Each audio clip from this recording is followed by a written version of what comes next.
Hello everyone and welcome to Habitat for Humanity International's Europe Housing Forum, the last day of what I think has been a week of remarkable debates and discussions. I think the most remarkable thing is that it's happened at all. Housing policy and decision makers, campaigners, advocates, city planners, members of the European Parliament, European commissioners, academics and experts, tenants leaders, construction companies and charitable foundations. More than 1,000 participants have gathered on this platform this week in the wake of the COVID-19 pandemic, the growing impact of extreme weather events, climate change, migration, to assess the scale of the damage and explore how we can work together to build back better, provide better, sustainable and affordable social housing. How we can better respond to these crises in the years ahead, whether by understanding that displaced people and refugees are fleeing conflicts which have climate change and growing scarcity at their roots, or by understanding that housing isn't simply shelter, but a radical gateway to empowered, more inclusive lives and a democratic stake in society. We heard about those who still today live without indoor bathrooms and hot water, the heartbreaking exclusion of the Roma, for example, and the need for no one to be left behind in the great drive to decarbonise and renovate Europe's housing stock by 2030 and 2050 respectively. How tenants' rights must be protected and people in low-income households must be the chief protagonists in their own housing solutions. And they certainly shouldn't be expected to foot the bill for the energy efficiency measures the whole world needs. We heard inspiring voices of hope from Brazil, India, Africa, and closer to home in Europe. Projects where authorities have recognised residents of informal settlements and low-income households as vital stakeholders and ensured their voices and dreams are at the heart of new housing provision. We heard about ambitious EU plans for social housing, which invite us to reimagine not just the roofs over our heads, but what the city could be, the kind of neighbourhoods we want to live in, and how we want to live. Exciting ideas to make local artists, craftspeople, builders and residents the writers of their own urban housing stories and lives. It's been fabulous, and we have one more incredible day of discussion to go. We've got two plenaries for you, and later this afternoon we'll be going live to Warsaw for the presentation of the European Housing Innovation Awards, which honour those finding new ways to improve policy, provision and sustainability in social housing. And we're going to hear three inspiring stories of hope. The forum, I think, has been about the cultivation of hope, to coin a phrase used by one of our speakers yesterday. And our first plenary session of the day matches that description too. We've heard many speakers talking about ambitious plans to renovate Europe's housing stock to make homes energy efficient and sustainable. The next session asks the money question. How will we pay for it? And explores the best answers. The session is called Affordable Finance Models and Business Models for Renovation, How to Finance Renovations in Central and Eastern Europe and Not Drive Costs Up. Your moderator for the session is Grzegorz Gajda, Senior Urban Specialist at the European Investment Bank. Grzegorz. Thank you. So we will be talking today about housing renovations. And the topic of housing renovations is extremely important in Europe. However, we will have to understand before we can come up with solutions and best practices that renovations in Central and Eastern Europe and in Western Europe differ. And this is due to the differences in structure of ownership of Europe's multi-apartment buildings. In Western Europe, typically large blocks of flats are typically owned by a single owner. Public housing companies or municipalities who can invest in those buildings. They are able to take decisions, they are financially viable, and they are competent in terms of organization and implementation of the renovation process. Whereas in Central and Eastern Europe, those big blocks of flats are very often owned by a community of owners. Big group of people with diverse background, with diverse economic strength, with varying interests and various visions of the future of the building. Now, there has been a lot of experiences in solving this problem. And in today's session, we'll be able to hear what have been those experiences from many various points of view. I'm very excited to hear the presentations today because they will represent the views of regulators, of decision makers, of the residents, and the business which is there to support this renovation wave. So I would like to start the session with a presentation by individual presenters, and then we're going to have a plenary discussion to find out what we can learn from the experiences today, what are the challenges and what are the bottlenecks, and how going forward we can overcome them. And then most importantly, how the international community and the EU institutions join forces to enable renovations in Central and Eastern Europe happen at a larger scale for the important climate goal. So without further ado, we will start with Judith Roja, Director of the Coordination Resources and Aid Program at the Director General for Structural Reforms Support, European Commission. Judith, please, the floor is yours. Thank you. Thank you very much, Grzegorz. And actually, I'm really happy that there is so much attention given to this topic of the multi-apartment buildings, because this is one of the most complex challenges. In Hungary, I lived for a long time in those panel houses. You can picture them easily as they are, you know, these gray and red, simple 10-story square blocks with 10 staircases, some playgrounds, green spaces in between the housing blocks, but typically mainly a lot of concrete. And there were, of course, good and bad things about it. For one thing, they were affordable, they were functional, they were walking distance to schools, shops, other facilities. They also had all the necessary comfort, even if not on a high level. On the negative side, there was a certain smell and noise level, and the heating could only be regulated by opening the window. So these gray and red buildings are still here today, and they provide a significant proportion of the housing stock in the region. We know that overall buildings account for 40% of energy consumed and a close to 40% energy-related greenhouse gas emissions.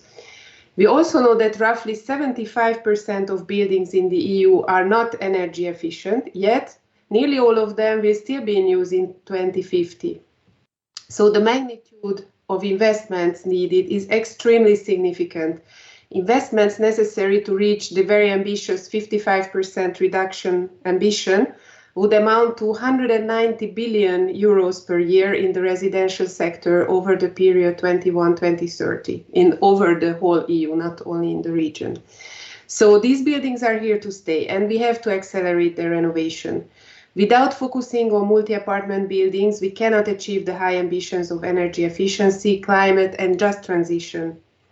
There is a clear urgency to act and to scale up effort. First of all, we need to bring back focus on the multi-apartment buildings, because I think attention in recent years has shifted towards single houses and public buildings, because maybe they are an easier target group to some extent. The potential gains are very high as they offer an opportunity to renovate quickly on a more massive scale. And also, we are not starting from zero, because renovations of multi-apartment buildings have been going on in the region for more than 20 years. I have heard yesterday the example of Slovakia and Poland about schemes that have been successfully addressing this issue for decades. So the question is how to go from here. Do we just do more of the same? Is this delivering enough progress? Or I would maybe think that there might not be so many low-hanging fruits around, that the more difficult cases are ahead of us. Therefore, there is also a need to find new solutions. If we look at the renovation as a ladder, from the owners of the individual apartments to building managers, housing associations, construction companies, technical advisory services, financial intermediaries, national framework and EU framework, it's a very, very tall ladder with many steps to climb and many options also to fall off the ladder if a step is missing. So since I have only a few minutes, I would mainly focus on the EU level, and I hope that other speakers will refer to the other elements. For the EU, I would argue that on the EU level, there has never been so much attention on the issue of housing and energy efficiency related renovation as now. While, of course, housing policy is a national competence and the key responsibility lies with that level, The EU plays a key role in driving forward change in this domain, in particular with the Green Deal, the Renovation Wave, the European Bauhaus, and a strong focus on achieving ambitious climate objectives through a just transition. It is also in the focus from the social angle through the European Pillar of Social Rights. Cohesion and urban policy has also targeted this area and often played a pioneering role, for example, through the urban agenda for the EU Housing Partnership, where Elena was one of the leaders. Obviously, EU energy policy is a strong driver related to the energy efficient buildings as well, with a multitude of legislation, platforms, and concrete policy initiatives. Now, it is also tempting to say that scaling up financing is a question of money. If we look at the magnitude of the problem, there is certainly some truth in this. At the EU level, there has been numerous funding mechanisms available. Just to mention a few, the European Structural and Investment Funds, especially the European Regional Development Fund, the EFSI, the European Fund for Strategic Investment, Horizon 2020, and the ELENA facility. More recently, along with the new multi-annual financial framework and the Next Generation EU, further additional opportunities have opened up under the Recovery and Resilience Facility, the InvestEU, or the Just Transition mechanism. The national recovery and resilience plans, which are financed through grants and loans of the Recovery and Resilience Facility, may include reforms that relate to administrative simplification through, for instance, the creation of one-stop shops for building renovation. They can support the introduction of financial instruments that facilitate loans granted by retail banks to private households, or address energy poverty through the introduction of strategies designed to improve energy efficiency of residential buildings among economically vulnerable households. Or they can do all of these. They don't have to choose. There are also new instruments under preparation in the Fit for 55 package, such as the Social Climate Fund, which will support EU citizens most affected or at risk of energy poverty through investments in energy efficiency and renovation of buildings and clean heating and cooling. So I think there is no lack of opportunities. The challenge is to use them effectively on the national level to catalyze further public and private investment to fully exploit the multiplication effects. However, money alone cannot solve the issue, and I'm sure that many of you will strengthen this argument. So for making progress on the ground, national policies targeting the renovation of multi-apartment buildings need to be in place, including a solid legal framework. The long-term renovation strategies typically address this, however, they need also to fully materialize. Financing schemes need to be stable and attractive with a proper mix of grants and loans to modulate according to the income and social situation of the owners. New methods could be tested and scaled up, such as ESCO or on-bill payments. It is also crucial for the member states to put in place the right incentives, for example, tax incentives or grant support mixed with the loans, and advisory services that are easily accessible. In addition, there must be a good cooperation between the national and local level. It wouldn't be me if I didn't say that. And integrate the renovations with further urban development activities to make these neighborhoods more attractive. The housing and energy market also plays an important role, and while we have seen major price increases in both, this could have a beneficial effect on renovation rates of multi-apartment buildings, as people may prefer to renovate rather than buy, and also higher energy prices may create an incentive to invest more in energy efficient renovation. Now, as I mentioned before, the national level is crucial in delivering renovation of multi-apartment buildings. My Directorate General DG Reform, through the technical support instrument, helps member states to design and implement structural reforms, mostly linked to the recommendations of the European semester or the recovery and resilience plans. Technical support instrument is there to help member states to develop their housing and renovation policies, specific financing schemes, and build their capacity. This is really an amazing opportunity to involve the top expertise available in international organizations, on the market, and other organizations, and also involve experts from the Commission and other member states through peer learning. We have already implemented 21 projects in this area, and I would like to mention a few examples. We have, for example, recently started a project together with the EIB Advisory Hub. Maybe, Gregor, you know about this, in Bulgaria, establishing a national decarbonization fund. Earlier in 2019 and 20, we implemented a project on scaling up energy efficiency investments in residential buildings in Hungary. We also supported member states in reaching out to citizens, which is also very important, through the establishment of National Energy Efficiency Expert System in Poland.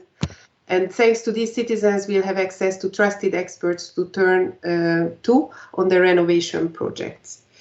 People often don't know much about energy efficiency and the options available to them.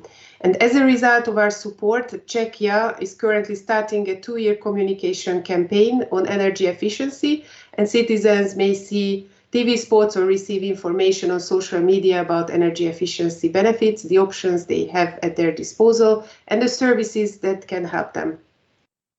And also, in order to further support member states in implementing the renovation wave, during our last call under the technical support instrument, we designed a flagship project to nudge the member states to request assistance for technical assistance for overcoming barriers to faster and deeper building renovation. So this is what my DG adds to the bigger picture. So to sum up, 2030 is tomorrow. We need to speed up and make it happen on the ground, as achieving the climate goals is not possible without addressing the renovation of multi-apartment buildings in the region. Second, everyone has to do their part, and there are no one-size-fits-all solutions. Rather, we need a broad range of stable financing instruments and innovative financing solutions, accompanied by well-targeted policies and incentives on the national level. EU financing plays a catalyst role, but involvement of many funding sources are needed to meet the scale of this issue. And third, last but not least, DG Reform stands ready to help and be part of the solution. Thank you for the attention. Thank you very much. I mean, it was very interesting to hear about all those support mechanisms and initiatives that the countries can take and create support programs for their residents to use. There is a multitude of them, but the question would be how they can be applied in practice.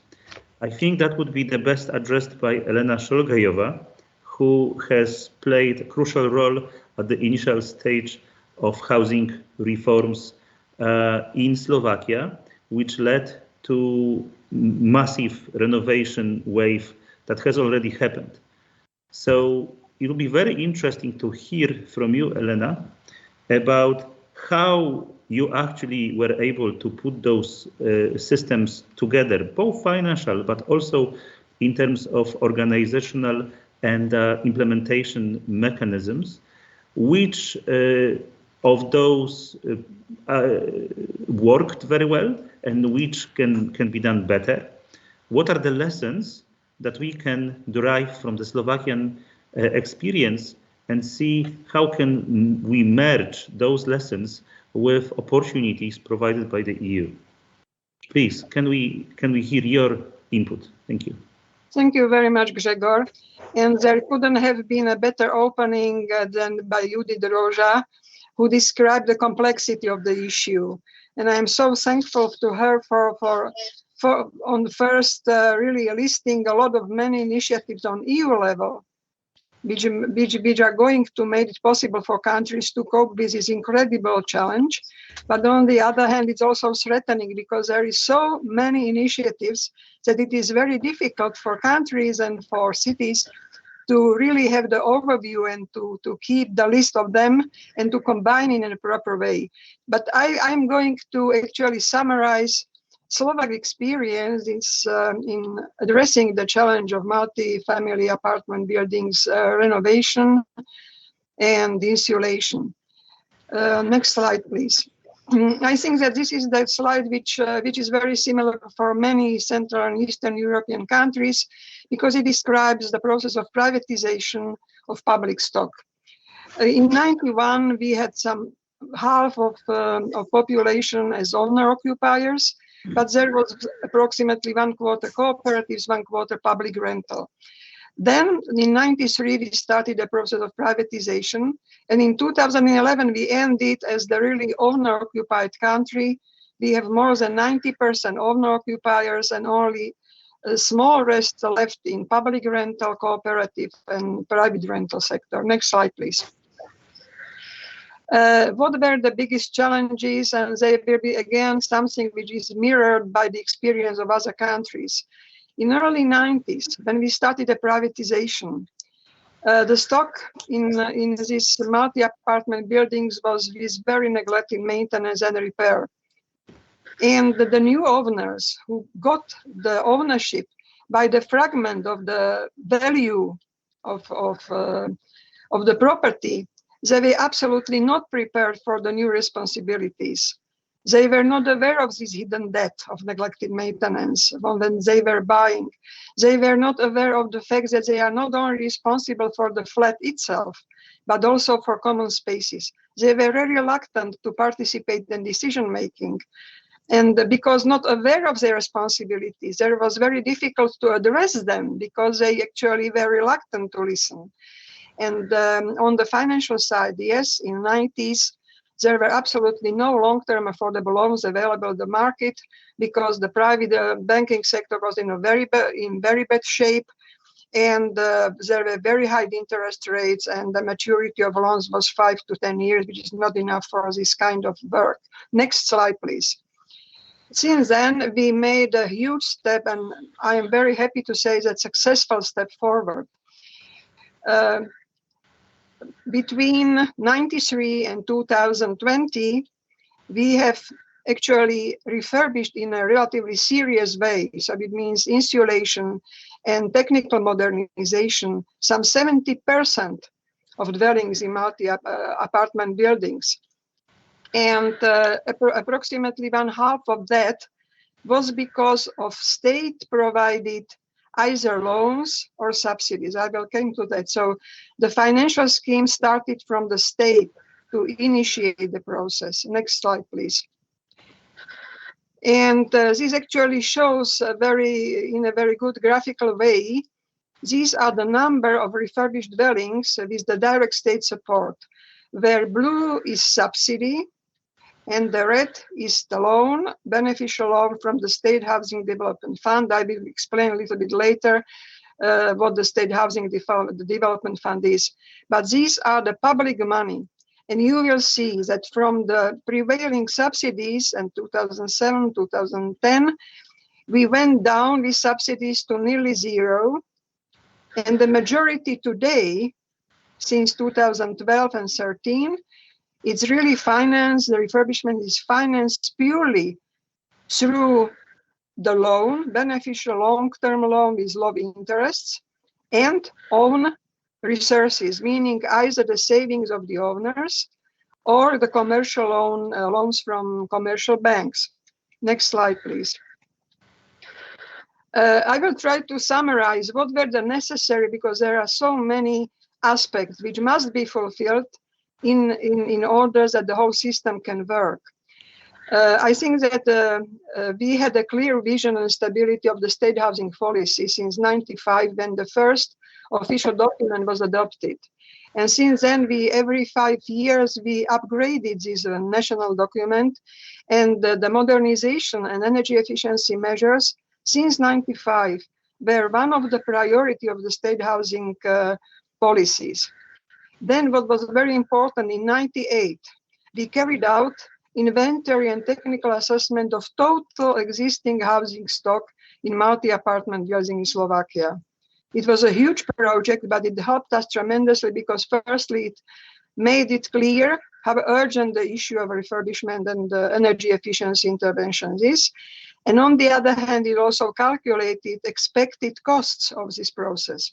Then since 93, we had a relatively well-formulated legal framework for condominiums. For example, the law made it stipulated that there must be either a professional management of the condominium or a homeowners association created. And it also stipulated the obligation to contribute to the fund for maintenance and repair. And this is absolutely crucial thing, because without this, the awareness of people for long-term commitments they have in their ownership can't be changing their mindset, because I think this is mostly at the beginning of the process. It is a psychological challenge. How to make people who have certain experience change their attitudes and their expectation and willingness to act. Well, then very importantly, we have the possibility to borrow for modernization of multi-apartment buildings in a single way, that there is application either by the homeowners association as the legal entity or a manager as the legal entity. But both these institutions are actually acting on behalf and on account of the owners, and this is very important. Then there was clear description of the roles and responsibilities between all the actors, and through time there came the ability and willingness to perform their tasks. Very crucial for this was permanent communication between the national government, the localities, and communication with owners and managers through their umbrella organizations. And this is, we as the ministry, we supported the existence of the umbrella organizations and communicated them with them very, very urgently.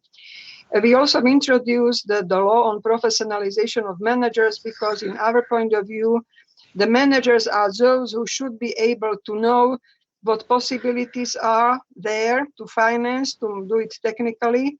And on the other hand, they are also able to communicate this to the owners. Next slide. Then coming to this financial side, which is the topic of today's session, but without the previous points, it wouldn't have worked. We introduced incentive in form of subsidies. If you remember, I showed the graph with these blue columns, which were subsidies.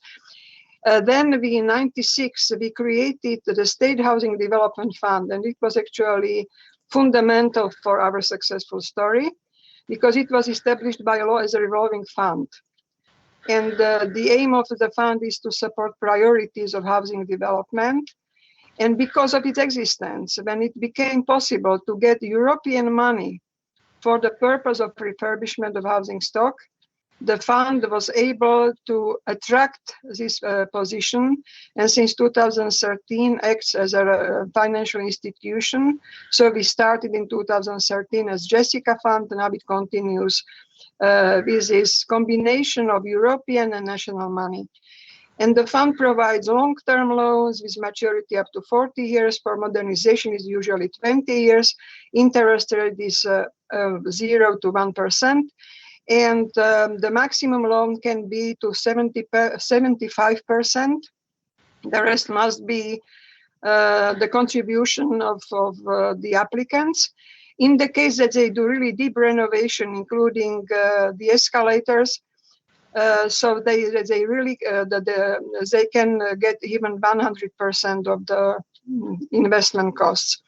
So the loans from State Housing Development Fund required from the very beginning, in application also of the technical project, and the confirmation of ability to provide proper technological processes of insulation. And it was not possible to do just the partial thing. It was necessary to do the total insulation of the building, all the windows, all the doors, all the roofs. So this actually created a sort of technical culture in expectation of the owners. This became the certain model of behavior. Then the fact that the fund for maintenance and repair can be used as a guarantee for loans. It attracted then around 2010 interest of banks to provide loans, also of the commercial loans. And it means that the recent situation is that approximately half of the work done was financed through state money, in combination subsidy and loan from the State Housing Development Fund. But the other half was the private money, either loans or own savings. And well, to create this proper structure, it was only possible because of really permanent exchange of experiences on EU and UNLC level, which really enabled us to do the sort of well-informed, evidence-based policy. And the next slide, just to illustrate how important, as Judith said, stability of the system is. This shows the budget of the State Housing Development Fund, and the majority of the budget goes to refurbishment in Slovakia. And you will see that also it is at the beginning rather costly for the state, but through time it really develops a strong power, not dependent on market turbulences, because the blue is state budget, the dark red is own resources, revolving resources of the fund, and the orange, you see, this is European contribution. Next slide. And so this is to say goodbye from one of the biggest in Europe panel housing neighborhoods in Petržalka in Bratislava, and as you can see with your eyes, it is, in this case, it's nearly 100% refurbished. So thank you very much. Thank you, Elena. It was a very interesting presentation. And I have to say, as a Polish national, that this would be, your presentation would also be very, very much true for Poland, which has applied very similar approaches and rules for their renovations. I would like to hear now from the experience of the owners themselves. And we have representatives of owners from another very successful country, which carried out massive renovations. It is Estonia. We have Anu Sarnet from the Association of Estonian cooperatives, housing cooperatives. We would like to hear from you, Anu, your experiences from Estonia. How did it work from the point of view of actual owners, actual people who are at the core of this renovation? Please go ahead. The floor is yours. Thank you very much, Gregor. Hello, everyone, and thank you for the invitation to share and exchange views on such an exciting and really timely topic as affordable housing for scaling up renovation. And thank you to the two excellent speakers today. You opened so many details already that I can only agree with. I'm representing here today the Federation of Estonian Apartment Associations, and will share you some of the experiences with the financing model for deep renovation in Estonia, as well as some of the key challenges and solutions to overcome these challenges. In Estonia, the situation is very similar as described here today already. As a result of mass privatization of public housing stock in the early 1990s, now 97% of housing stock is in private ownership. And around 75% of the population lives in multifamily buildings, most of which were built during the Soviet industrial construction period between 1960s and 1990s, and now are managed by cooperative-style apartment associations. The majority of these buildings have similar typical problems. It means high energy consumption levels, insufficient ventilation, uneven indoor temperatures, and insufficient thermal comfort levels. Therefore, deep level of renovation is required. It means that in Estonia, a pressing housing policy concern is the quality and energy efficiency of homes in apartment buildings.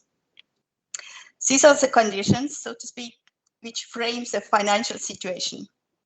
It means that the apartment owner is a key decision maker when it comes to investing in renovation, and the homeowner association is a key entity when it comes to applying for renovation grant or obtaining a bank loan for renovation.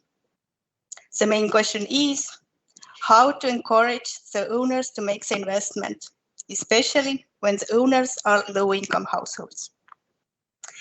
As Estonia has limited public sector resources, the country looks to various EU funds, revenue from trading greenhouse gas emission allowances, and private funds through market-based services to fund its renovation plan. So financial instruments are implemented through state-owned financial institution Credex, which in many ways acts like a one-stop shop for renovation of multi-apartment building stock. The Estonian financing model for renovation is a combination of grants and long-term loans. And this model has been in constant development. The renovation loan program was launched in 2009 and was initially supported by grants and guarantees from the European Regional Development Fund, but from 2014 onwards became a fully functional standalone lending instrument supported by revolving fund.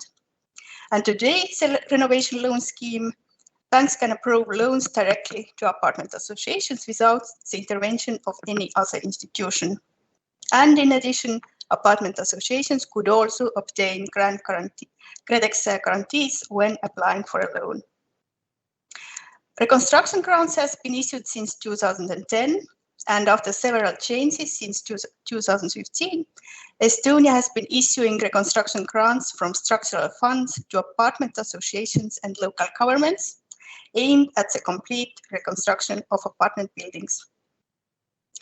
Since 2019, the grants are regional specific, depending on the real estate value in the region, to support the market failure areas. But the implementation and development of this financing model in Estonia has also revealed several challenges when it comes to owners, when it comes to apartment associations. Because the initial financing issues turned out to be not only financing issues. These financing issues turned out to be actually legal issues, social issues, and awareness issues. For example, some of the challenges.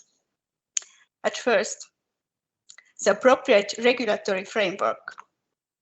For successful financing, homeowner association should be able to operate as a legal entity and obtain a bank loan without collateral. This means that apartment owners have to be able to take effective joint decisions, preferably through a form of majority voting, and these joint decisions should be legally enforceable. And to overcome this challenge, a new legislation in 2018 in Estonia has made it compulsory for owners to form an association, become more involved in managing their buildings, and take greater responsibility for ongoing maintenance. Secondly, insufficient skills and insufficient knowledge can be financial risk, as financing support program for renovation requires an existing culture among housing organizations and managers of being able to coordinate and launch a deep renovation, which can only be managed through training, raising awareness, and through good example. This type of organizations can be, for example, homeowners associations, but also, for example, energy cooperatives or energy communities. For overcoming this barrier, this is something what my organization is working for. We are building strong housing associations that support the efficient use of funding via trainings, via technical consultancy, and awareness raising campaigns. And the third challenge is deep renovation. Energy efficiency is important for climate policy, but also highly relevant for tackling improvements in living standards, including air quality, and the energy poverty of households. Estonian experience has proved that support schemes for renovation projects which have only minor energy savings should be abolished due to their ineffectiveness and inefficiency. Subsidies for minor energy saving targets create barriers against achieving the more ambitious energy saving goals. And buildings that have undergone minor renovation work will probably not be fully renovated within the next 15 to 30 years. So the full energy saving potential for those buildings will not be realized. To overcome this challenge, in Estonia, the recipient of the grant must certainly reconstruct their heating system, insulate their facade and roof, install a ventilation system with heat recovery ventilation, and replace all old windows. And implementing renewable energy solutions has been highly encouraged. So what's the experience with this type of financing model has taught to us?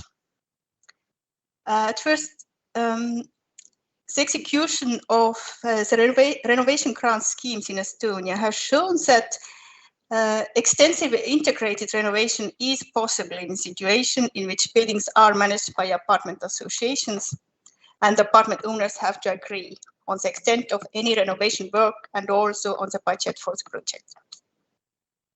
The success of the renovation programs has led the banks to reduce interest rates, and with the financial support, we can keep the cost of renovation work to an acceptable level. And also, this grant scheme allows requirements to be set out for the measures involved in any renovation work and to promote extensive integrated renovation work. And finally, I'd like to stress out also that when we speak about affordable financing models and how to scale up, we have to take into account the effects of the renovation sector on the macroeconomic level. In Estonia, large-scale renovation has generated very positive effects on the macroeconomic level, quantified in terms of job creation and tax return. For example, 17 jobs per 1 million euros of investment in renovation have been created directly and indirectly per year in Estonia. Tax revenue from renovation construction projects has been quantified to be around 30% of the total renovation project cost. Therefore, evidence from Estonia shows that state subsidized renovation has been, in practical terms, budget neutral, with direct financial support used in the last 10 years. And at the same time, it's worth taking note that the cost of deep renovation in Estonia is approximately 3 to 4 times lower than building a new apartment building. And I think this is a good start. And this is the place where we can go now further. And that's why Estonian government now recently have set out a very comprehensive and ambitious long-term national renovation strategy with the ambition of full renovation of buildings erected before 2000, which is estimated will improve by 2050 the living conditions of 80% of the Estonian population. And based on the previous experiences I described, Estonia is now developing new housing investment fund, which will be a market-based instrument for wider scale residential development, providing finances, know-how, and investment support. We hope that it will be an important measure to increase volumes in fragmented ownership situation and considering the less active or less competent apartment associations. These were some of my insights. Thank you very much for listening. Thank you, Anu. Very interesting, and congratulations on this amazing success. I think that we had very interesting success stories that we have heard today, and they were super encouraging, and they show how things can have been done already. Now, I would like to turn to Besim Nebiu, who is Director for European Activities of Habitat for Humanity, an organization which is actively supporting countries which are still trying to develop their approach to renovation. What is your experience, Besim, from working with the governments? How can you combine the experience that we have just heard, and how can you see the possibilities to bring this experience to advise countries which actually need these programs to be developed and implemented? Please, go ahead, the floor is yours. Thank you very much, Grzegorz. I would actually like to thank you all, the moderators and the participants, for being here. I also lead the team who organizes this forum of 4 days, and this was exactly the goal, to bring together the most relevant speakers on a subject, on a variety, on a multiplicity of subjects related to housing. And this is a very good example of this. On the very topic of renovations of multi-apartment blocks, which represent the majority and the most difficult part of the housing stock in Europe, at this session we had basically the champions in Eastern Europe, the people who actually stand behind the successful stories. If we put it in sports term, you know, the Real Madrid and FC Barcelona's of renovation of multi-apartment buildings here, and I'm very thankful for that. That's not usually where I'm at when I speak at these types of events. Elena was instrumental through leading her department in the housing, what is basically a housing and infrastructure ministry for 20 years, and she was very instrumental in making it work, what happened there. And Anu has worked with the Estonian example, and Grzegorz, who's the moderator, he has done pretty much the same thing in Ukraine, which is outside of European Union. So to be able to speak in this lineup, I feel really privileged and thankful. I have 3 or 4 things that I would want to share, and I think by having your presentation, especially the first presentation about, you know, sort of what are the European perspectives of this, I think it's made it much easier for me to do this intervention. And Judith, thank you for that as well. So the question at hand, is it financing models and business models for renovation? But then is that the main question? Has there been lack of financing opportunities in Eastern Europe over the past 15, 20 years, or has there been lack of capacity and uptake, willingness, awareness, and all of that to take the funding? And if you look at renovation rates of the champions, which are here today, and of the non-champions, or the ones that fall behind, you would see that probably it is a combination of both. It's not an easy answer to the question. So the question is, why is it more difficult to renovate residential buildings in Eastern Europe? And why do renovation plans fall short? And I think both all of the presenters spoke about the benefits of, you know, buildings account for 40% of the energy consumed, 26% of the greenhouse gas emissions. So it does make a sense from very many perspectives. And one of the perspectives from which it makes sense is that also the measures, so the supply aspect of renovating the stock, is also beneficial to the wider economy, not just to the housing sector, but to multiple sectors around it. And the speaker after me will speak to it. I mean, there are multiplicity of, you know, it's a win-win-win situation, if you put it like that. So why is it not happening? What are the stumbling blocks and the barriers that exist? And why are the targets not met, especially in the multi-apartment sectors? So a lot of it is weaknesses in capacity, in understanding, in awareness, in promotion, especially at the state level. Housing is a state issue. We pay taxes and we vote for government. So governments should take the initiative of this.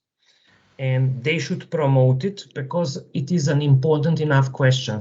I come from an NGO. What NGOs should do, they should advocate so that it becomes at the forefront of public concerns. And what is at forefront of public concerns becomes a political issue. And I think here, I'm also being self-critical, we haven't really made a movement out of this. Elena was talking about supporting, you know, homeowner association networks, building manager networks, and homeowner networks. And I think this is very crucial, but these movements don't exist in many of the countries. Funding lines do exist, but they very often in countries like Bulgaria and also countries outside of the EU, in Europe, they come out of an energy policy heading. Right. Renovation of buildings happens within the housing sector. And usually we talk about it in the European Union level as through energy lenses, means and models and instruments. And what they provide is mostly incentive. The stumbling blocks, why is it difficult to renovate the multi-apartment buildings? The reasons for that do not lie in any malfunctioning of energy policy. They lie in malfunctioning or not functioning of housing policy or housing regulatory framework, or of social regulatory framework and policy, or of the combination of two. So how are you going to bring an upscale in renovation of buildings in the multi-apartment sector solely by focusing in the energy policy measures? Because that's not where the problem lies. So if you put more money and you don't unblock the blockages which exist in the housing regulatory framework, as Elena explained them very, very eloquently, are you going to reach higher renovations? I mean, is putting more money at the EU level going to solve the problem if there was not the types of interventions that Elena and Anu were talking about at national level? And I think this is where we need to focus a lot of these conversations. Then how do we combine measures? Because energy poverty is also not an energy issue, it's a social issue. Right? I mean, it has energy in its heading, but it is basically your inability to afford by your income, heating, cooling, lighting in your house, right? So how do we combine energy policy and energy discourse with housing discourse, with social policy, right? These are the internal struggles which the member states and non-member states in Europe have, especially in Eastern Europe, in a situation where you have multi-apartment buildings. And I think this is very important to make as a distinction. And that's probably my last point, is that these buildings are owned by 110 people, not by one owner. So making 110 people reach a decision together, understand that decision, communicate properly, and trust each other is a very, very difficult business. We have a stock where 1/3 to 2/3 of the stock consists of these buildings in the Eastern European countries. We don't have such a stock in Western European countries or in Northern European countries. So I think it needs to be understood and well taken that facilitating the system, creating consumer support centers that Anu was discussing, creating state support mechanisms through the housing policy means, and providing it at micro level is crucial to reaching the 60%, 70% of Slovakia and Poland, which are not met by Romania and Bulgaria. They are not even anywhere close. And if we spoke about the other countries which are outside of the EU, Western Balkans countries, they haven't even started, right? So but climate is the same, right? I mean, like, they don't go across national borders and they don't respect national rules and incentives. So I think if this was to be a joint project and a major project, I think we need to combine forces in achieving those targets. So then is availability of renovation funding enough? And it comes to the question, is low rate of renovation of multi-apartment buildings because there is no funding? I don't think so. To some extent, yeah, I mean, like, it is because there are no, it's complex, nobody wants to do it, let's defer it, let's do it later. This is the type of task that you always put later, and we all do it instinctively. So what we need to do as an agenda point, and I think that's what Habitat is trying to promote in all of the forums, including this one, which it convenes, is that we need to establish means and mechanisms of proper consumer support. renovating building is about owners of the building and tenants of the building. In Eastern Europe, they do tend to be the same group. The owners are also occupants, so they are tenants. And I think the other parts of Europe need to understand there is a big overlap between ownership and tenancy in Eastern Europe.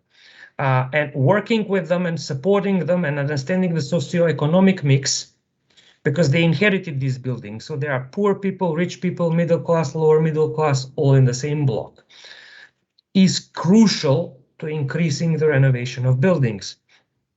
In that respect, support to homeowner associations, understanding the ecosystem, the incentives, the ways homeowners work with each other, and establishing systems and consumer networks and supports levels at local and regional level are also fundamental to increasing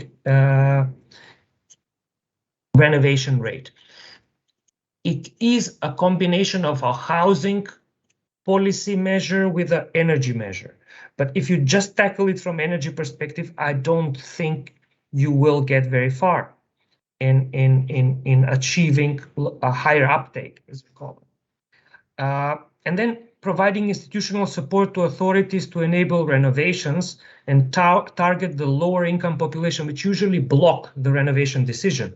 If you're poor, if you can't afford it, you are blocking the decision because it's against you. So providing a financial model where it doesn't harm them financially. And I'm talking about pensioners, people with deferred income, lost income, and more vulnerable categories living in the same buildings. So I think this is the policy agenda and the mix that we would like to promote as Habitat, and I'm very happy to discuss it further in this discussion with all of the members of the panel. Thank you very much. Thank you very much, Basim. Yes, it was an excellent speech. I, from my experience in Ukraine, can echo many of the topics you said. But there is one thing that we are missing, and we are going to feel it just in a second. I think it's not the politicians and the owners who actually physically renovate the building. It is the business. And these are the companies, these are the material suppliers, these are the architects, designers, producers of renovation systems. I think really critical element of the whole puzzle. So we have heard from the regulators, we have heard from the politicians, we have heard from the owners, we have heard an overall assessment of the sector and necessary policy environment. But let's see how actually it is being done in practice. Knauf Insulation is one of the largest of suppliers on the European scale of insulation materials. So these materials will be used for renovation of the buildings we are talking about today. Let's hear how it looks from the business point of view. Who are really the clients for Knauf, for insulation? Do they sell to each individual apartment owner? Do they sell to building managers or to the state? And if one of those options doesn't work, then why? The other question I would have, how the business works to develop that business from their end, where they see the most important focus of their activity to support the decision makers in doing more renovation. So we have with us today representative of Knauf Insulation, Director of Public Affairs, Quentin Galland. Please, the floor is yours. Thank you. Thank you, Gregor, and thank you everyone for your insights so far. Quite interesting. And I would like also to spare a few words and thank very much Habitat for Humanity for this week and the very interesting panels and discussions that we have had throughout the week.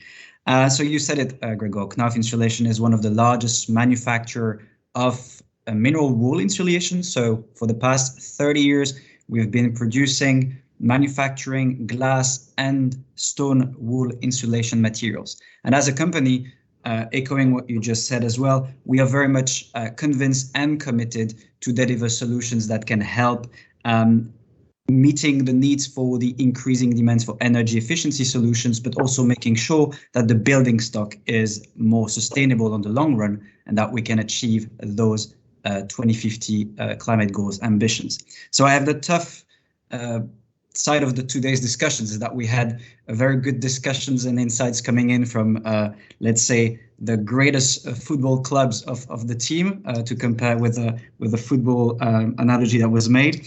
And so I will certainly shed lights on a few examples where, unfortunately, the situation is not as bright. But I will also echo some of the good things which have been ongoing in some of the countries. So that will be a few thoughts that we'll be sharing this afternoon, and obviously I'm keen on sharing further and exchanging further in the panel after. So I would like to start first, before I try to answer your question, Gregor, is that in 2020 the European Union has released its Renovation Wave, and the Renovation Wave is the communication action plan that aims at doubling the annual renovation rate of the building stock, but also renovating 35 million houses by 2030. So it's quite ambitious. And from the different examples that we have been discussing so far and in other countries, we know for a fact that energy efficiency has been largely addressed through policy measures at European and national levels. Yet, and this was said by Besim, renovation efforts have been stagnating, unfortunately, on average to 1%, below 1% in throughout Europe. And so if we want the renovation rate, the renovation wave to hold on to its promises and to achieve what it aims to achieve, it is important to make sure that the policy framework and the financial schemes are sustained in scope and in magnitude. And for that, I'm really happy that I heard that from Elena, but also from Judith, because that's a key element of the recipe to make the renovation wave a success. But it's not the only element that should be made this recipe a success. And Besim also highlighted that. So what could be done more? First of all, I think energy efficiency targets should be made binding at national level, and I'm going to come back to that.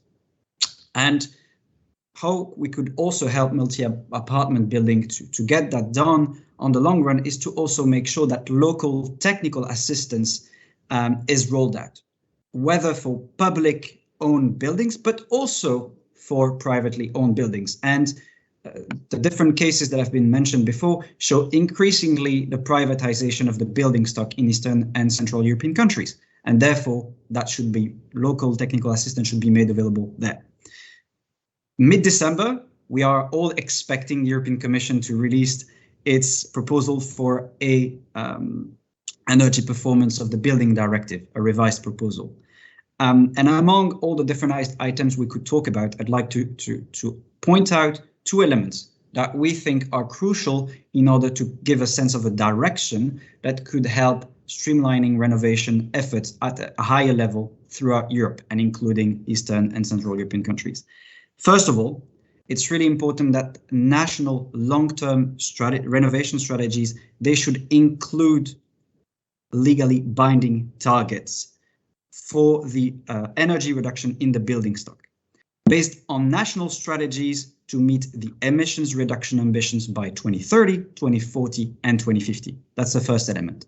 Secondly, in the scope of the EPBD, member states should be made accountable for preparing plans to roll out technical assistance in the form of one-stop shops, where those one-stop shops would provide the necessary services and recommendations to help steering renovation efforts in the right direction. And by renovation efforts, I mean not only energy efficiency measures, but also those measures that will help making sure that our citizens are living in safe, comfortable, and durable homes, so that they don't have the health impact of poorly insulated homes. So these are just two elements for the EPBD, among other elements that could certainly be included. So today's scope is very much about Central and Eastern Europe, at least in this session. And so I'm going to zoom on three particular examples.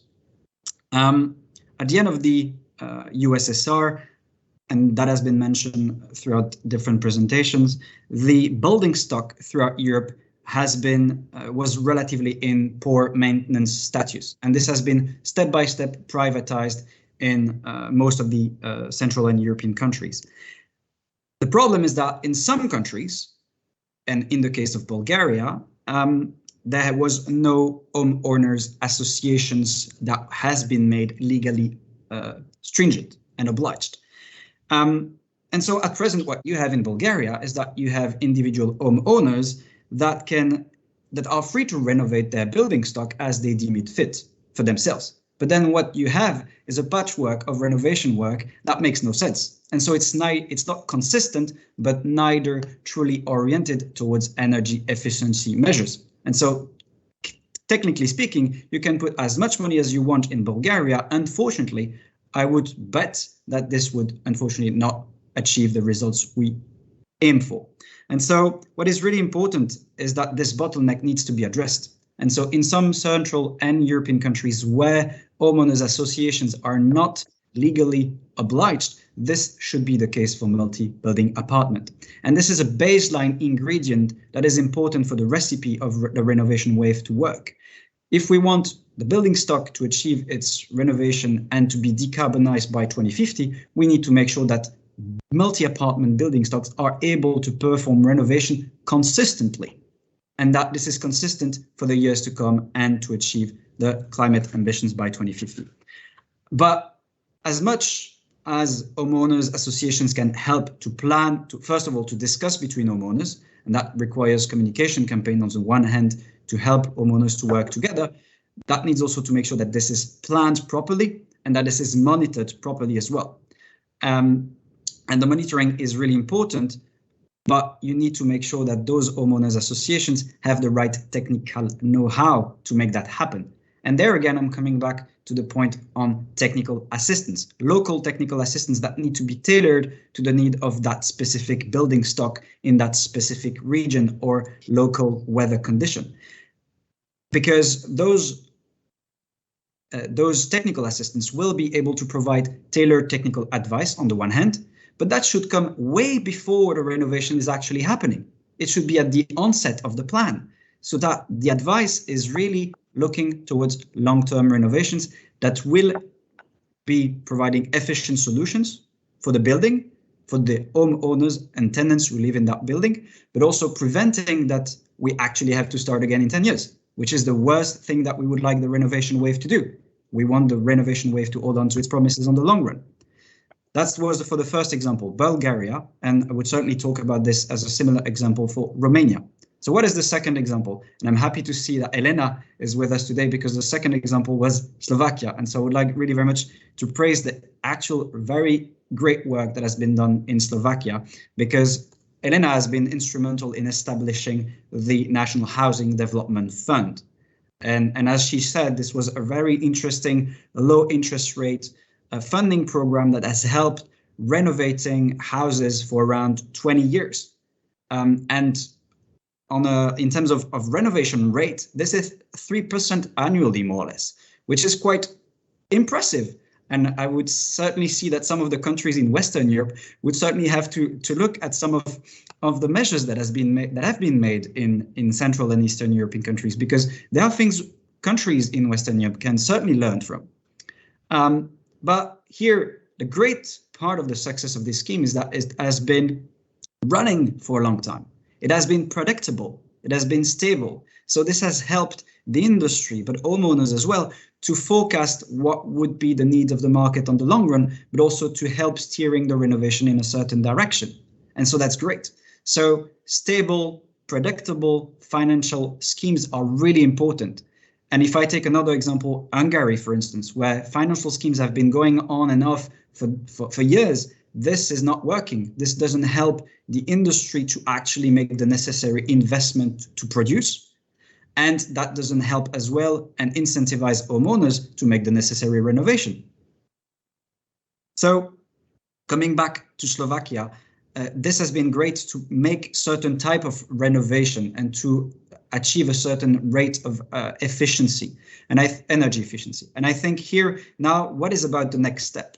And so I would really look towards how we can make the journey towards improving the ongoing system so that it delivers beyond expectation, and so that we go the extra mile, and so that homeowners do not just do what is supposed to be delivered on paper, but they actually achieve higher ambition for energy efficiency. So more could be done, but definitely a very, very good start for and a role model with that regard, not only for Central and Eastern Europe, but also certainly for other countries.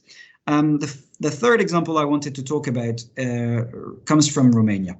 And here I'm going to deviate from the renovation part first to talk about the new build, but I'll come back to that. So it is the Green Mortgage Initiative, which some of you may have heard of, which has been promoted by the Romanian Green Building Council.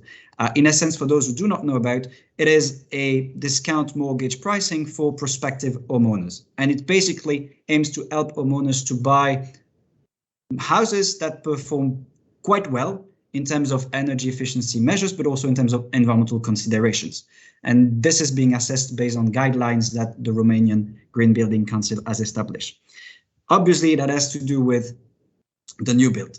But this is interesting because it provides a partnership with banks to give interesting interest rates to prospective homeowners to make an acquisition of a home. But what about if we were to think about a similar idea for the renovation of the multi-apartment building stock?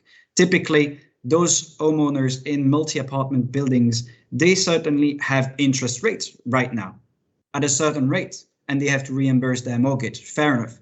But why about talking with banks and developing partnerships so that bank would provide a lower interest rates to homeowners that actually plan and demonstrate the achievement of higher energy performance in their building?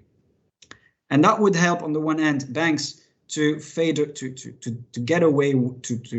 away some of their stranded assets that they may have.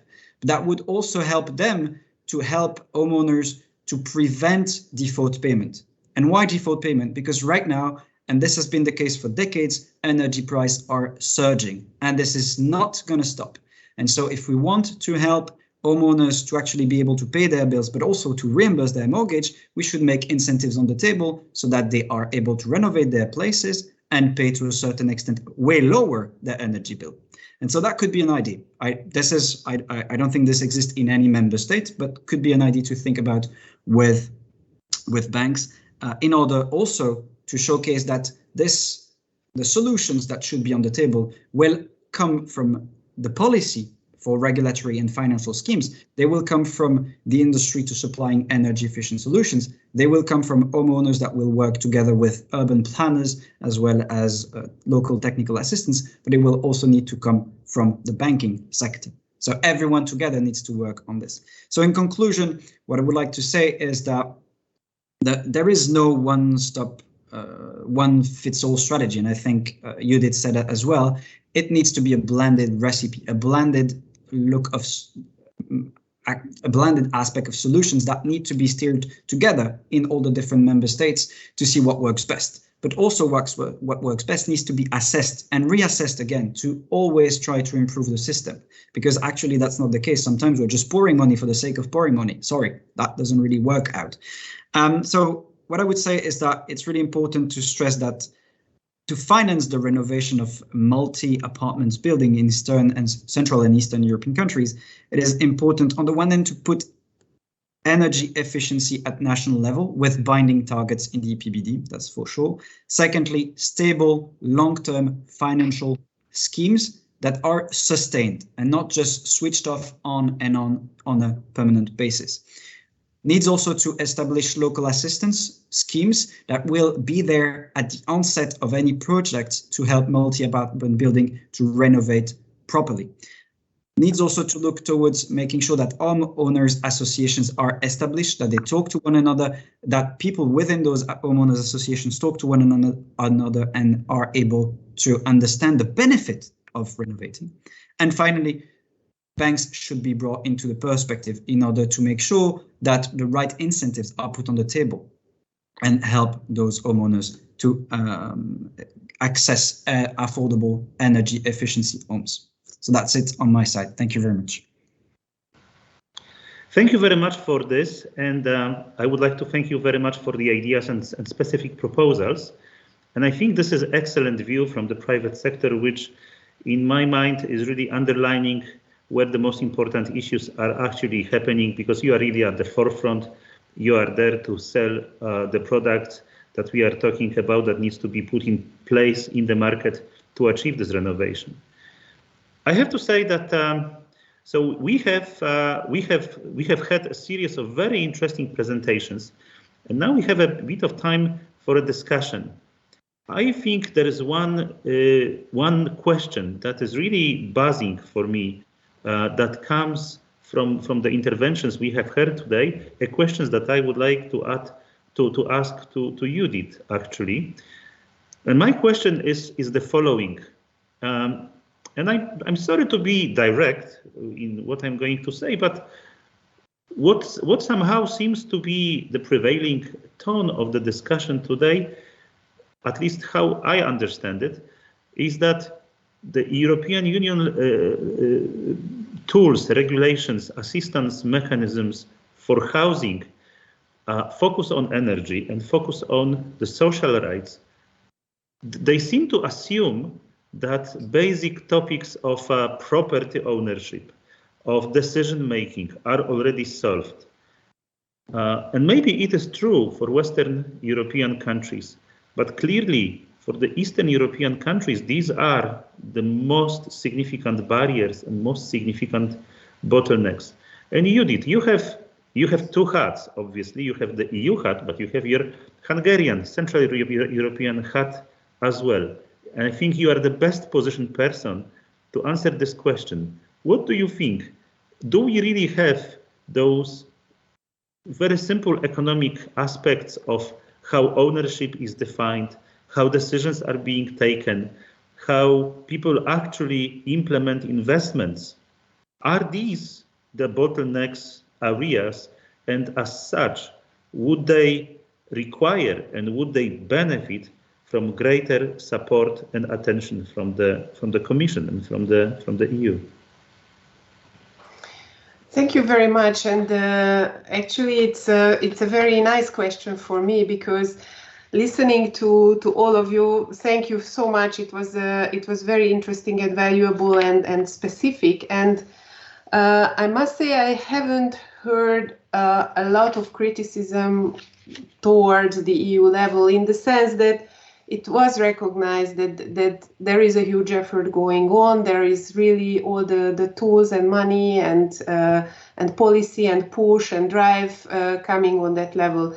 But when we talk about bottlenecks, I agree with you that the bottlenecks are not there. The bottlenecks really are on the national level, maybe sometimes on the lower levels as well. So I also think that the focus or solving these problems can also be done on those levels, not necessarily on the EU level. We at the EU, we are not specifically competent in housing. We don't have a way to regulate housing ownership or setting up housing associations. These are the things that need to be done by the member states, and some have done it. We've heard Estonia, we've heard Slovakia. Some have not done it. I think Hungary is, for example, in this camp, who is not sufficiently regulated this area. So I think there are gaps, and they are really serious, and I think that they need to be addressed definitely by the member states. What the EU can do, and is I think getting stronger in doing, is promoting the support also for this type of technical assistance, one-stop shop, these type of initiatives, and providing funding for it. And also, as I explained, with the technical support instrument, we can come in and we can support the member states in devising the right policies and legal frameworks and tools and instruments.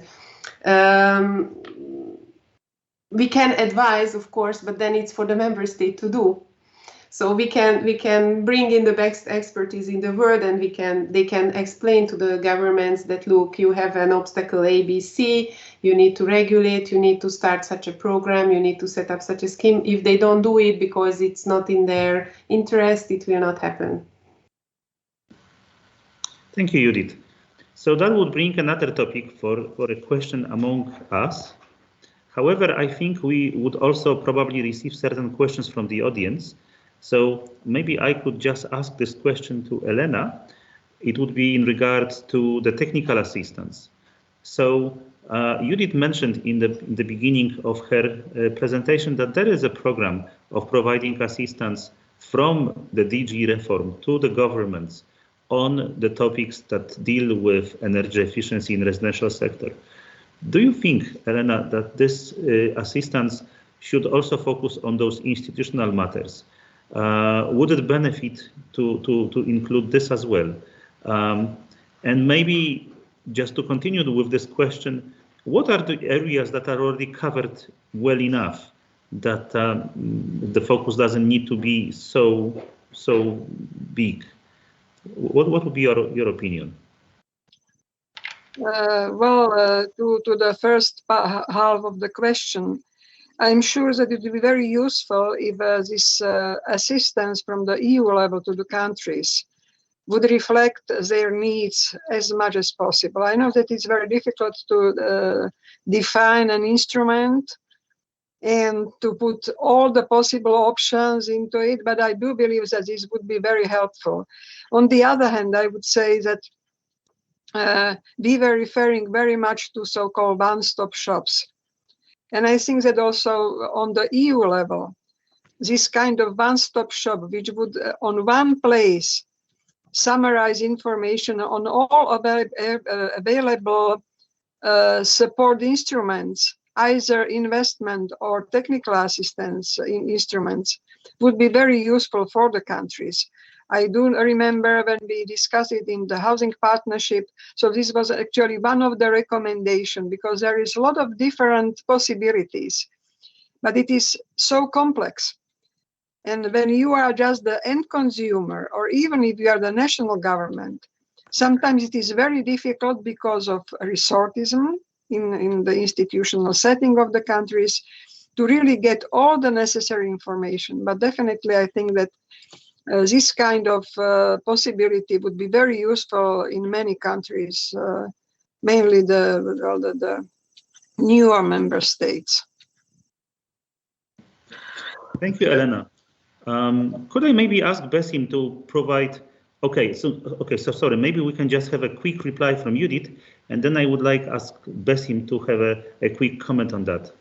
Okay. So yes. Judith, thank you. Just a quick clarification on the technical support instrument and the way we support the member states. It's actually a demand-driven approach. So it's the member state that asks for this support and for the topics that they need support with. So a request from Slovakia would look very different from a request from Bulgaria, Romania, just to clarify. Thanks. Besim? So I think it re-emphasizes what we are talking about here. I think,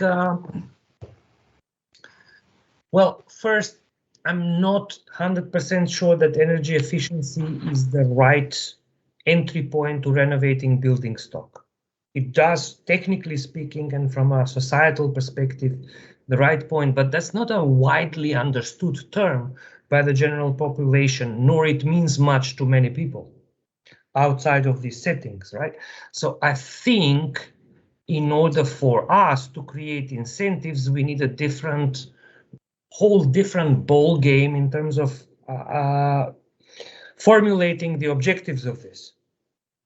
Right? If we look at, I mean, energy, with saying this, I'm not saying energy efficiency doesn't make sense. I've been spending the last 15 years of my life on it, but I don't think that the general population does understand, agree, or know what we mean by it. So we may need a different, we may need a different objective.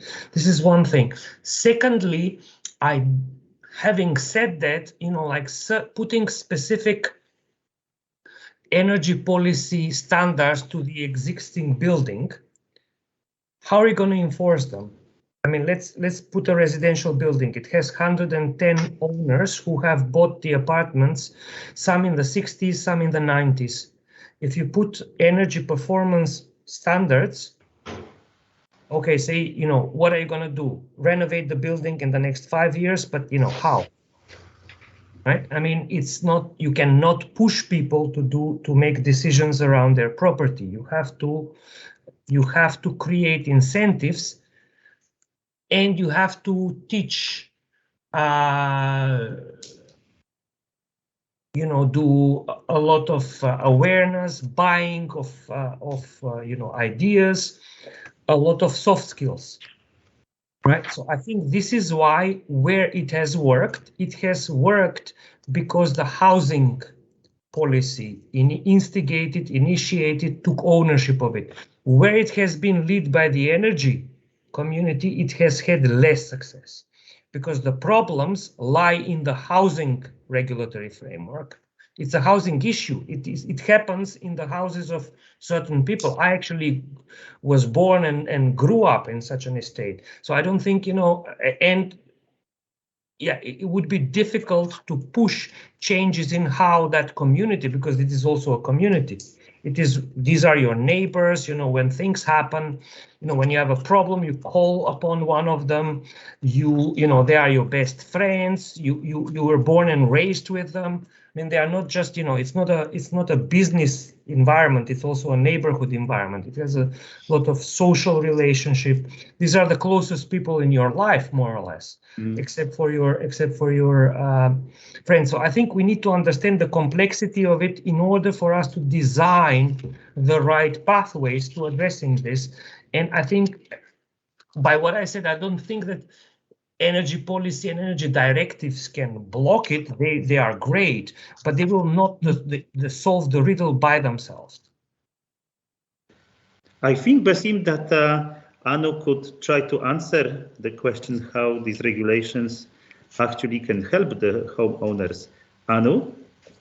Yes, thank you very much. Actually, I want to give my support for the previous statements, because in Estonia we have had several large surveys where we are asking the homeowners why they are renovating their home buildings.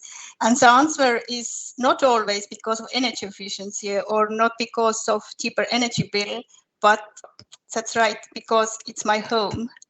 And this is a place where I want to live, especially when I speak about rural areas where people don't want to move anywhere, but they're taking bank loans and applying for grants because this is important for them. This is their home.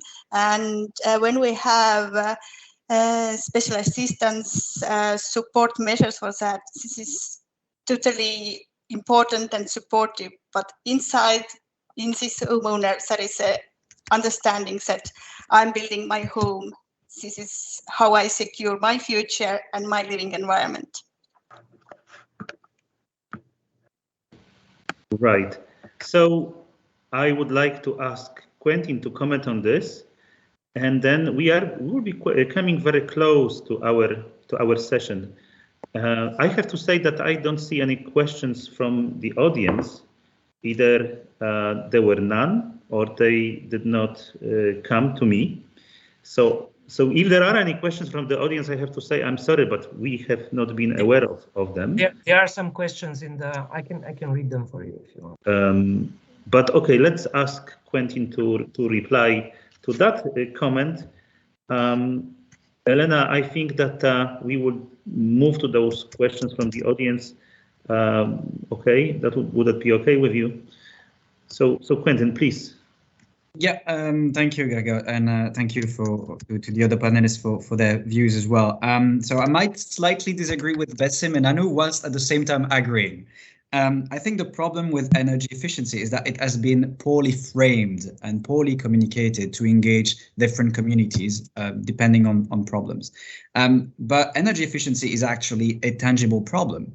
If we look at how many deaths cold winter brings in Europe, it's on average 38,000 people dying every year because of this. So this is tangible. Another example, I was going through a study in Poland where they had looked at homes in industrial locations, and they had assessed that apparently this poor insulated and poor performing energy buildings were associated to a raising of cancers.